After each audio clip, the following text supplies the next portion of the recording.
overdue night hosts went all in on Donald Trump's already infamous White House ballroom adjustments.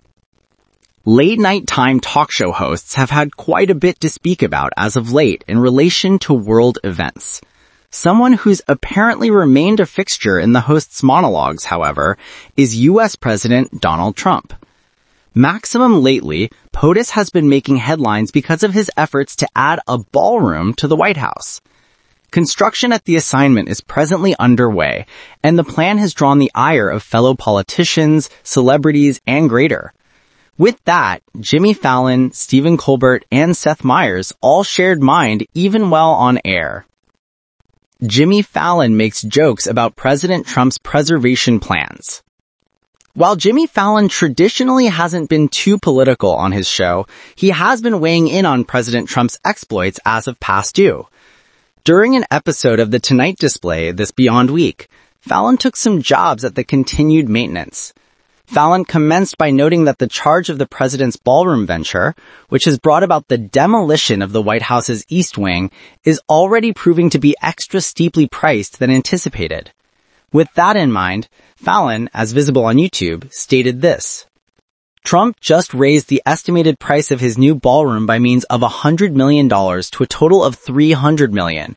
The U.S. is like, yeah, it's quality to know that even the president can get ripped off on renovations. Fallon also added up the reality that President Trump referred to that the new ballroom would be linked to the White House by using a glass bridge. The host then poked fun at the perception by saying, because when women are wearing a ball gown, they want to walk over a glass bridge. During the monologue, Fallon also joked about Trump releasing the list of donors to the ballroom, which includes the likes of Amazon and Apple. However, Fallon quipped that that's not the list of names we're seeking out regarding the Jeffrey Epstein client list. Stephen Colbert skewers President Trump's ballroom ambition. More critiques of the ballroom came from Stephen Colbert of The Late Show. Colbert discussed the information through YouTube during his monologue as part of what he called the latest installment of Trump Break 2025. Much of Colbert's take centered on the destruction to the East Wing and the process that was taken to purportedly prevent reporters from taking pictures, and he laid that out as follows. As of this morning, the East Wing gave the look of a rotisserie hen your dog got into.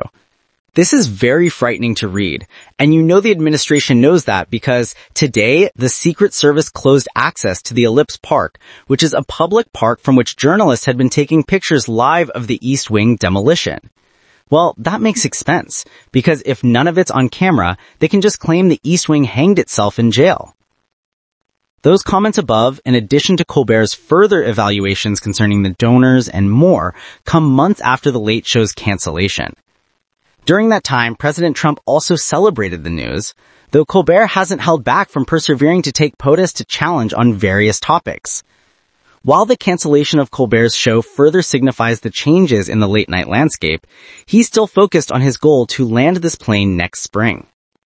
Seth Meyers shares his mind on President Trump's ballroom. Someone else who's talked about the ballroom and the future of late-night television is Seth Meyers.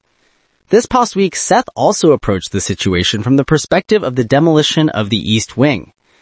Meyers ultimately joked that he believed this production may also suggest that President Trump doesn't plan on leaving the White House in 2028, as he shared in a compilation, which is on YouTube. You guys, I don't think he's planning on leaving in 3 years. If I had 3 years left on a rent, I wouldn't even put up a shelf. Conversations continue to surround the ballroom plans for the White House, with many wondering whether it's really necessary. It remains to be seen how construction will continue to progress and how media personalities might continue weighing in as time is going on.